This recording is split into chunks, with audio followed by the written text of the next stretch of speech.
Hello everyone. Now, let's see how to display these three patterns using a Python program. First, let's look at the first pattern. It is in the shape of a right-angled triangle. Here, the numbers are arranged in a pattern of rows and columns. If we consider any single row in this pattern and observe it, all the data within that row is the same. Therefore, we can write this program using just a single looping statement. First, let's set up a for loop statement for the rows. We will control this for statement using the variable I. So, let's start the value of the I variable from 1. For this, the first argument in the range function must be 1. To increment the value of the I variable by 1 each time, the third argument needs to be 1.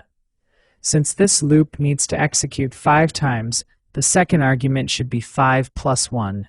This means the value of the I variable starts at 1, increments by 1, and ends when the value reaches 5.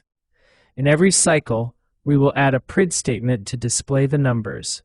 Let's look at what value needs to be displayed in this print statement.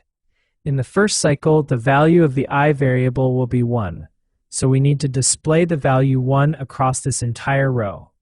Similarly, in the second cycle, the value of the I variable will be 2, so we need to display the value 2 across this row. In the third cycle, the value of the I variable will be 3, so we display the value 3 across the row. Likewise, when the I variable value is 4, the value is 4. When the I variable value is 5, the value is 5. To sum it up, whatever the value of the I variable is, that exact value needs to be displayed. So let's display the I variable's value in the print statement. Next, let's look at how many times it needs to be displayed. When the I variable value is 1, it's displayed 1 time. When it is 2, 2 times. When it is 3, 3 times. When it is 4, 4 times.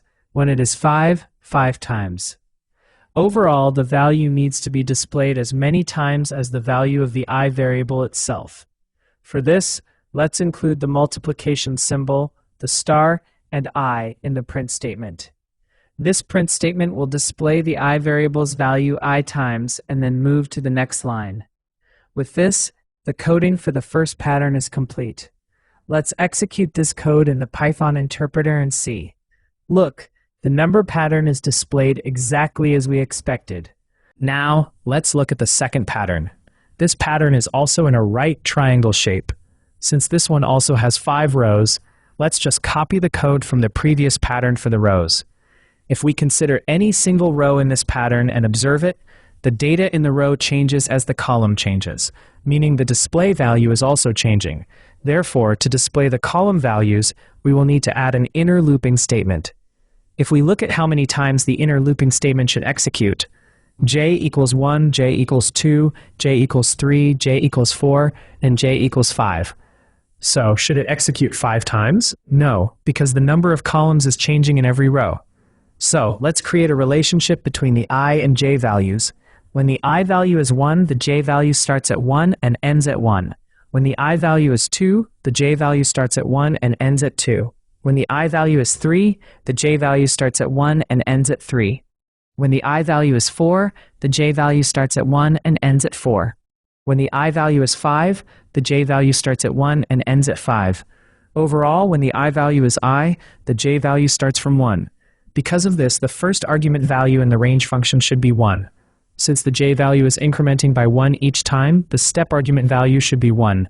If we look at where it should end, it needs to end at whatever the current I value is. Therefore, the stop argument will need to be I plus 1. Now, inside this j loop, let's see what value we need to display in the print statement. When the j value is 1, value 1 is displayed. When the j value is 2, value 2 is displayed. When the j value is 3, value 3 is displayed. In short, whatever the j value is, we need to display that same j value. After displaying it, to keep the cursor on the same line, we need to use end equals an empty string. Every time the j loop, i.e. the inner loop, completes once, it means one row is complete. After a row is complete, to move the cursor to the next line, we have to put a print function statement outside the j loop, i.e. the inner loop, but inside the I loop, i.e. the outer loop. With this, the coding for the second pattern is complete. Let's execute this code in the Python interpreter and see. Look, the pattern is displayed exactly the way we expected. Let's now look at the third pattern. This pattern is also in the shape of a right triangle. Since there are 5 rows here as well, let's just copy the code from the previous pattern for the rows. If we consider and observe any row in this pattern, the data in the row changes according to the columns. Therefore, we need to add an inner looping statement for the columns. If we look at how many times the inner looping statement should execute each time, just like the previous pattern, the inner looping statement should execute I times during every iteration. Now let's figure out which value needs to be displayed. Let's try displaying the j value like we did in the previous pattern and verify. When the j value is 1, 4 is displayed. When the j value is 2, 3 is displayed. This means the j value is different from the value we actually need to display. So it turns out that displaying the j value was incorrect. Let's analyze a bit to figure out exactly which value should be displayed. For example, when the I value is 4, the j value increments as 1, 2, 3, 4. If we look at the value that needs to be displayed, neither the I value nor the j value is being displayed directly. If we calculate the I minus j value, we get 3, 2, 1, 0. The actual values to be displayed are 4, 3, 2, 1. This means we need to display a value that is exactly 1 more than the I minus j value. Therefore, the value to be displayed is I minus j plus 1. In that case, let's display the I minus j plus 1 value inside the print function. After displaying it to keep the cursor moving forward in the exact same row, we will use end equals empty string. Every time the j loop, that is, the inner loop, completes 1 full iteration, it means 1 row is complete.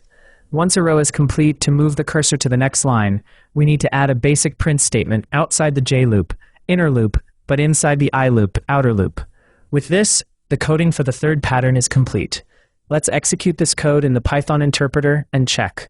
Look, the pattern is displayed exactly the way we expected. With this, all 3 patterns are completed.